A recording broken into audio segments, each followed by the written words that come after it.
Welcome everyone to E Takshashila classes. My name is Vasundhara Thakur and आज हम बात करेंगे एनडीए 2024 की सेकेंड शिफ्ट की जो नोटिफिकेशन है वो आउट हो गई है। तो देखते हैं कब हमारा ये एग्जाम इस बार ड्यू है, कब बाकी सारी चीजें होंगी। तो let's dive into the session, let's dive into the video and find out more details about this NDA exam. ठीक है, तो चलिए सबसे पहले बात करते हैं कि ये एग्जाम जो है यूपीएससी द्वारा कंडक्ट कराया जाता है और ये 1 सितंबर 2024 को होगा आर्मी, नेवी और एयरफोर्स में आपके सिलेक्शन के लिए। लेकिन जो इंडियन नेवल एकेडमी का जो एग्जाम है वो होगा 2 जुलाई 2025 से, वो तब स्टार्ट होगा, राइट। और डेट जो है वो चेंज भी हो सकती है, तो आपको प्रायर इन्फॉर्म कर दिया जाएगा। अब वैकेंसीज की अगर हम बात करें कि वैकेंसीज जो है हमारी वो क्या रहेंगी, तो एनडीए के अंडर आर्मी में 208 सीटें हैं टोटल, जिसमें से 10 जो है वो फीमेल कैंडिडेट्स के लिए है। ठीक है, नेवी के लिए 42 सीट्स हैं और उसमें 6 जो है 42 में से फीमेल कैंडिडेट्स के लिए है। उसी तरह आप देख सकते हैं कि एयरफोर्स में भी कितनी सीट्स हैं टोटल, फ्लाइंग 92 जिसमें 2 फीमेल्स के लिए, ग्राउंड ड्यूटीज जो टेक्स है वो 18 है including 2 for females, non tech के लिए 10 सीट्स है, उसमें भी 2 जो है वो फीमेल्स के लिए है। ठीक है, और नेवल एकेडमी की मैं बात करूं जो आप 10+2 कैडेट एंट्री स्कीम से जाते हैं, उसमें टोटल 34 सीट्स रहेंगी जिसमें से 5 फीमेल्स है, बाकी मेन। सो टोटल सीट्स इस बार जो है हमारे पास वो 404 सीट्स है आफ्टर +2 लेवल, राइट। कैसे अप्लाई करें इस एग्जाम के लिए? आपको यूपीएससी की ऑनलाइन साइट पे जाना है, वहीं पर अपने आप को रजिस्टर करवाना है। इसे वन टाइम रजिस्ट्रेशन या ओटीआर कहते हैं। इससे क्या है कि आप जो है एक्सेस मिल जाता है आपको। अगर आप किसी भी साल में पेपर देना चाहते हैं तो आप इस ओटीआर के थ्रू कर सकते हैं। देखिए, पूरे लाइफ टाइम में आपने सिर्फ एक ही बार ये ओटीआर जो है उस पर रजिस्टर कराना है खुद को। अगर आप पहले पेपर दे चुके हो तो दोबारा रजिस्ट्रेशन कराने की जरूरत नहीं है। ये सिर्फ once in a lifetime जो है वो फिल किया जाता है और कभी भी करा सकते हो आप साल में इसको रजिस्ट्रेशन। और जब एक बार आपका ये फिल हो जाए, आप रजिस्टर हो जाओ, तो सीधा आप ऑनलाइन एप्लीकेशन के लिए ऑनलाइन एप्लीकेशन को सबमिट कर सकते हो। ठीक है, अगर आपको उसमें कोई चेंजेस लाने, मान लीजिए आपने कोई डिटेल इधर की उधर भर दी, तो आप सिर्फ एक ही बार 7 दिन के अंदर अंदर जब आपने रजिस्टर कराया है उसको चेंज कर सकते हो, उसके बाद आप नहीं करवा सकते। तो इन केस अगर आप फर्स्ट टाइम एग्जाम देने जा रहे हो इस बार, तो लास्ट डेट जो आपकी मॉडिफिकेशन की रहेगी वो रहेगी 11 जून 2024। ठीक है, उसके बाद आप कोई चेंजेस इसमें नहीं कर पाओगे।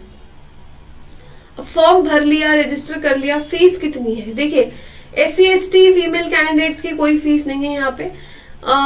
कुछ और है जैसे JCO, NCO, OR जो नोट 2 के नीचे आते हैं, उन्हें भी, जो इन वार्ड से बिलोंग करते हैं, उन्हें भी फीस भरने की पूरा एग्जेम्पशन मिला हुआ, उन्हें फीस भरने की कोई जरूरत नहीं है। लेकिन बाकियों को 100 रुपीज का जो है फॉर्म है ये वो आप फिल करना पड़ेगा, जो आपको इस पेमेंट को आप SBI में जाके कर दीजिए कैश देके, या फिर अपने डेबिट क्रेडिट कार्ड से कर दीजिए, UPI से कर दीजिए, इंटरनेट बैंकिंग यूज कर लीजिए। बहुत सारे तरीके आपके पास अवेलेबल है। ठीक है, अगर आप पे बाय कैश करते हैं, मान लीजिए आप कैश पेमेंट करना चाहते हैं, तो आपको SBI ब्रांच जाके स्लिप जो है वो जनरेट करानी पड़ेगी और फिर वहां से ही आप करा सकते हो। जिस दिन फॉर्म की डेट बंद होगी उससे एक दिन पहले तक आपको अपनी फीस जो है वो सबमिट करानी होगी। तो 4 जून 2024 को 6 बजे से पहले आपको बाय कैश कराना है। वैसे आजकल बच्चे ऑनलाइन ही प्रेफर करते हैं, कैश वैश बहुत कम बच्चे जो है वो प्रेफर करते हैं, आपको भी मैं यही सजेस्ट करूंगी। ठीक है, सेंटर्स ऑफ एग्जामिनेशन क्या है, तो ये ज्यादातर चेंज नहीं होते, हर साल सेम ही रहते हैं। आपके सामने लिस्ट दी हुई है, देख लीजिए। अगरतला, गाजियाबाद, नवी मुंबई, आपके आसपास जो एरियाज पड़ते हैं, इन दोनों स्लाइड्स पे आप देख सकते हैं, आपके पास लिस्ट है पूरे के पूरे सेंटर्स की। तो जहां भी आपका सेंटर पड़ेगा, जो आपको क्लोजेस्ट होगा, वो आपको वहां बता दिया जाएगा। एग्जाम देने आपको वहां जाना पड़ेगा। अब कंडीशन क्या है, एलिजिबल आप कब कहलाएंगे कि आप एलिजिबल हैं, ऐसा पेपर दे सकते हैं? सबसे पहले तो आपको अनमैरिड होना जरूरी है। ठीक है, सिटीजन ऑफ इंडिया होने चाहिए आप, सिटीजनशिप होनी चाहिए यहाँ की आपके पास। अगर आप Nepal, east African country, Pakistan, Burma, यहाँ के कहीं के माइग्रेंट हैं, तो आपके पास एक सर्टिफिकेट ऑफ एलिजिबिलिटी होना चाहिए जो आपको गवर्नमेंट ऑफ इंडिया इशू करके देती है। ठीक है, तो अगर आपके पास ये सर्टिफिकेट है तो आप इस एग्जाम के लिए बिल्कुल एंड बिल्कुल ही एलिजिबल है। ठीक है, एज लिमिट क्या रहती है? देखिए, सबसे पहली बात तो अनमैरिड होना बहुत जरूरी है। 2 जनवरी 2006 से लेके 1 जनवरी 2009 तक के ही लोग इसमें एलिजिबल हैं। ठीक है, इसके आगे नहीं। डेट ऑफ बर्थ जो आपकी 10th के मार्कशीट पे या आपके स्कूल लिविंग सर्टिफिकेट पे या किसी और सर्टिफिकेट पे लिखी होगी, वही डेट ऑफ बर्थ आपकी एक्सेप्टेड होगी। ठीक है, तो आप मेक श्योर कर लीजिए कि आपके डॉक्यूमेंट्स जो है वो बिल्कुल क्लियर है, उनमें इस तरीके की कोई डिस्क्रिपेंसी जो है वो नहीं है। और ये सर्टिफिकेट्स आपको तभी देने पड़ेंगे जब आपका रिजल्ट रिटर्न जो पेपर है वो क्लियर हो जाएगा। ठीक है, और इसके अलावा अगर आप सोचो कि आपके जो जन्म पत्री है, ये इस तरीके के बर्थ एक्सट्रैक्ट है, ये वो सर्विस रिकॉर्ड्स है, ये एक्सेप्ट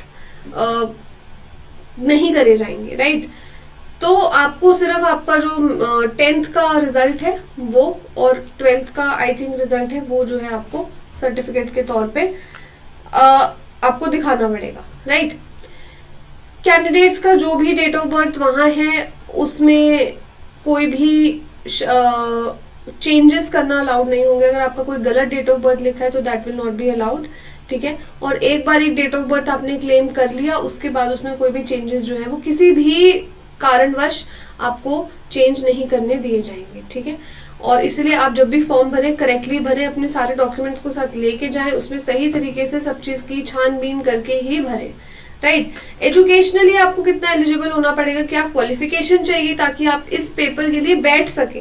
तो अगर आप एनडीए के आर्मी विंग की बात करें तो आपको 12th क्लास पास होना चाहिए। ठीक है, 10+2 का किसी भी स्टेट बोर्ड या आप सीबीएसई किसी से भी पढ़े हो सकते हैं, लेकिन वो आपको पूरा करा होना चाहिए। ठीक है, अगर मैं एयरफोर्स और नेवल विंग्स की बात करूं एनडीए की, जो 10+2 कैडेट एंट्री स्कीम होती है, उसके लिए आपको 12th क्लास पास होनी चाहिए और आपके पास फिजिक्स, केमिस्ट्री, मैथमेटिक्स यानी पीसीएम जो है वो होना चाहिए। किसी भी स्टेट बोर्ड या फिर यूनिवर्सिटी के आप हो सकते हैं। ठीक है, अगर आप 12th क्लास के अभी पढ़ने जा रहे हैं, 12th क्लास में अभी बैठे ही हैं, +2 खत्म नहीं हुई है, तो भी आप इस एग्जाम को फिल कर सकते हैं। लेकिन अगर आप सोच रहे हो कि आप +1 में होके पेपर दे सकते हो, तो ये गलत है, ये आप नहीं कर पाएंगे। ठीक है, कुछ बच्चे ऐसे भी होते हैं जो एसएसबी क्वालिफाई कर जाते हैं लेकिन अपने 10th 12th का रिजल्ट नहीं प्रोड्यूस कर पाते ओरिजिनल एसएसबी इंटरव्यू पे,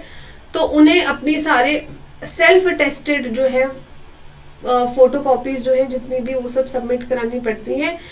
और ये सब चीजें जो है आप इस स्लाइड में देख सकते हैं, सारी डिटेल में गिवन है। ठीक है, +1 के बच्चे ध्यान रखिएगा पेपर के लिए एलिजिबल नहीं है। राइट, और जो बच्चे ऐसे हैं जिन्हें अभी भी 12th क्लास कंप्लीट करनी है, वो भी उन्हें स्पेशल कंसेशन दे दिया जाएगा और 24 जून 2025 तक आपको ये बताना पड़ेगा कि आपने 12th क्लास या कोई इक्विवेलेंट एग्जाम दिया है। उसके आगे ये डेट एक्सटेंड नहीं करी जाएगी। ठीक है, जिन बच्चों को मिनिस्ट्री ऑफ डिफेंस ने ही डीबार किया है किसी तरीके के एग्जाम या पेपर में बैठने से, वो कैंसिल होंगे। ये बहुत कम केसेस होते हैं, बट जस्ट आपको पता होना चाहिए। ठीक है, फिजिकल स्टैंडर्ड्स क्या रहेंगे, आपको फिजिकली फिट होना है, इनके क्राइटेरिया के अकॉर्डिंग वो अपेंडिक्स 4 में आपको गिवन होगा। और आप जो है a candidate who has resigned और withdrawn on disciplinary grounds from any of the trained academies is not eligible to apply. ठीक है, अब ये तो सब चीजें, बाकी डिटेल्स आपको पता लग गई, आप पढ़ लेंगे, आपने देख भी लिया यहाँ मेरे साथ। लेकिन आपको तैयारी कैसे करनी है? देखिए, अगर सितंबर में एग्जाम है तो ज्यादा टाइम नहीं है, क्योंकि कम से कम 3 मंथ्स तो चाहिए आपको इस एग्जाम की तैयारी करने के लिए। 3 मंथ्स कम से कम जो अच्छा पढ़ने वाला बच्चा हो उसको भी चाहिए। ठीक है, जैसे बिल्कुल ही स्क्रैच से स्टार्ट करना है, उससे तो जितना टाइम आप ले लो उतना कम है। तो अब अगर आपको तैयारी करनी है तो हमारा ऑफलाइन बैच जो है वो शुरू हो रहा है। अगर आप चाहते हैं, देखिए 20 मई और 1 जून से, अगर आप चाहते हैं कि आप भी इस बार एनडीए के एग्जाम में अपना रिजल्ट लाना चाहते हैं, तो डेफिनेटली आप एनरोल कराइए, डेमो क्लासेस लगाइए। देखिए एक बार हमारे जो बैचेस हैं वो 20 में 1 जून से स्टार्ट हो रहे हैं। जैसा मैंने बताया, रिविजन क्लासेस मिलेंगी आपको, डीपीपीज मिलेंगी, पीवाईक्यूज डिस्कस होंगे, मॉक टेस्ट होंगे और आपको कोई भी तरीके की दिक्कत नहीं आएगी, ठीक है। हम आपका मीटअप भी करवाते हैं उन स्टूडेंट्स के साथ जो ऑलरेडी सर्व कर रहे हैं, ठीक है। तो आपको पता लगेगा कितनी इंस्पायरिंग एक लाइफ है, right. So do visit our centre and do contact us for more information, right. So good luck, जय हिंद, and I will see you next time.